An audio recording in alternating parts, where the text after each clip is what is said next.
Իսկ ավարտվեց, քննարկումը շատ երկար տևեց, դատանը գնացել է խորհրդակցական սենյակ, չի ասել երբ կհրապարակի, ասաց նախապես կտեղեկացնի։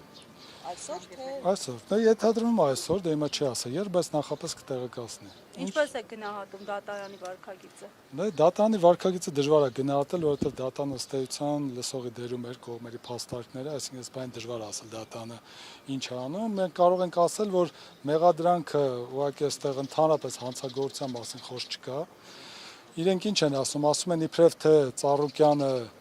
որոշակի Իրանի Իսլամական Հանրապետության քաղաքացիների խարդախությամբ նրանցից հափշտակություն արել եւ փողերի լվացումը կատարել, բայց մենք դատանում հստակ հիմնավորեցինք, որ այդ անձինք փաստաթղթեր են ստորագրել, որոնց իրենք են Պարկ Ծառուկյանին, որ իրենք այդ գումարները չեն վերադարձել, պարտավորվել են մինչև 26 թվականը վերադարձնել, հիմա չեն վերադարձնել եւ այս վարույթները ըստ էության շանտաժի հետ կապված սկսել են։ Մենք հիմնավորեցինք Իրանի Իսլամական Հանրապետության դատանի որոշումով, որ իրենք այս նույն process-ը այնտեղ են նաև սկսել եւ այնտեղի դատանը արձանագրել է, որ հանցագործություն չկա, քաղաքացիական գործընթացներ են եւ նաև համապատասխան իրենց իրավասու պետական մարմինները արձանագրել են, որ Իրանի Իսլամական Հանրապետության քաղաքացիների հայտարարածների հիմնական մասը չի համապատասխանել իրականությանը եւ ըստ էության սուտ են։ Այսինքն այն, որ ինչ որ ներկայացնում են, ակնհայտ է, որ այստեղ հանցագործություն ընդհանրապես գոյություն չունի, ասում են, տեսեք, հասարակ բան։ Ասում են, որ որոշակի ընկերությանը պատկանող գույքը հափշտակել է խարդախությամբ, ասում ենք այդ գույքը ումա պատկանում, ասում են այդ նույն ընկերությանը։ Ասում ենք լավ, այդ ընկերության գույքն է, պատկանում է այդ ընկերությանը։ Ոնց են հափշտակը,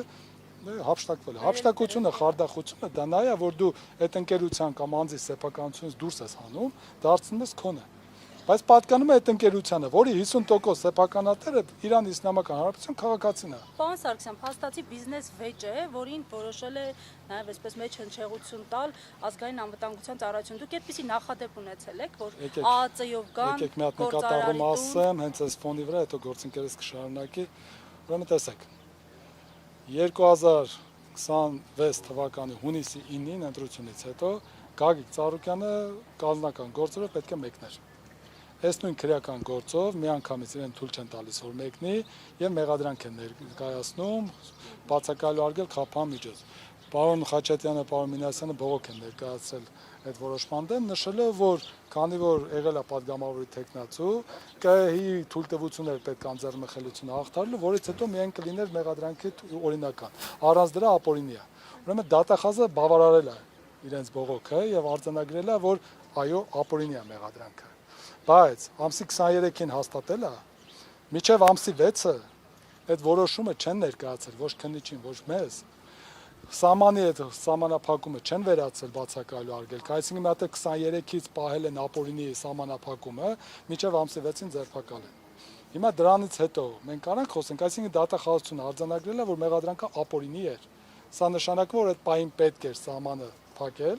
այդ մեղադրանքը ապօրինի ներկայացեցին, հետո կարճեցին, հետո էլ պետք էր սահմանափակումը ելքի պահել մինչև ամսի 6-ը ձերբակալել է, ամսի 6-ը պահեցին, այսինքն այս բոլոր ապօրինությունները վկայում է, որ այստեղ մենք գործ չունենք իրավական process-ների հետ։ Իրենք անում են այն, ինչը որ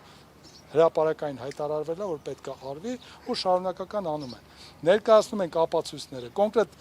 Իրանի Իսլամական Հանրապետության քաղաքացին մյուս դրվագով ասում է, որ Ծառուկյանը ինձ չի խաբել, մեկ այլ անձ է ինձ խաբել, ընդ որում Ծառուկյանը ասում է, որ այդ անձը խաբելու է մեզ, ասում է ես ասացի չէ, ոչինչ թող աշխատենք։ Հիմա իրանք ասում են չէ, Ծառուկյանն է խաբել այդ անձի հետ միասին։ Այդ քաղաքացի տարերեսում է եղել։ Այս բանը դեռևս ոչ։ Հիմա դուք տեղեկություն ունեք Իրանի քաղաքացին ծագումով ադրբեջանցի է թե ոչ։ նման տեղեկություն չունենք, չէ։ Պարոն Խաչատրյան, հավելեք դուք մանրամասնեք ձեզ այս պահին գործի հիմքերի մասին ինչ տպավորություն ունեք եւ մասնագիտական առումով ինչ նկատառում եք։ Տեսեք, պարոն Սարգսյանը մի քիչ ավելի բարի գտնվեց, ես կասեմ, որ այս դատական նիստի ընթացքում մեղադրանքից քարին չի թողնվել։ Նման փուջ մեղադրանք դժվար է պատկերացնել նման գործով, էլ եթե նույնիսկ այս հետապնդումները պետք է կազմակերպեին, պետք է մի քիչ ավելի լուրջ մեղադրանք մտածեին, որովհետև ստեղ կարծում եմ, որ հանցագործության դեպք էլ չկա ու ավելին ոչ թե բիզնես վեճա, դուք չէ հարցրեցիք, Այո։ սա բիզնես վեճա վերածվում է քրեայրավական process-ի, ես կարծում եմ, որ այստեղ բիզնես վեճ էլ չկա, այստեղ ուղիղ իմաստով պետք է պարոն Ծառուկյանը ճանաչվեր տուժող, ուղղակի այս պարագայում տուժողին տրվել է մեղադրյալի կարգավիճակ։ Պարոն Խաչատրյան, մեկ դեպքի մասով այլ կառույցներում, կազմակերպություններում խոզարկությունները ինչով են հիմնավորել։ Չէ, այստեղ չեն կարող ասել, որ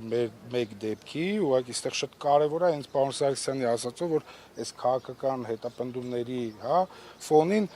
տարբեր գործերով բոլոր գործերը ակտիվացան մեկ օրում։ Նույնիսկ 2020 թվականին ինչ որ Կոտայքի քննչականում քննվող գործով էլ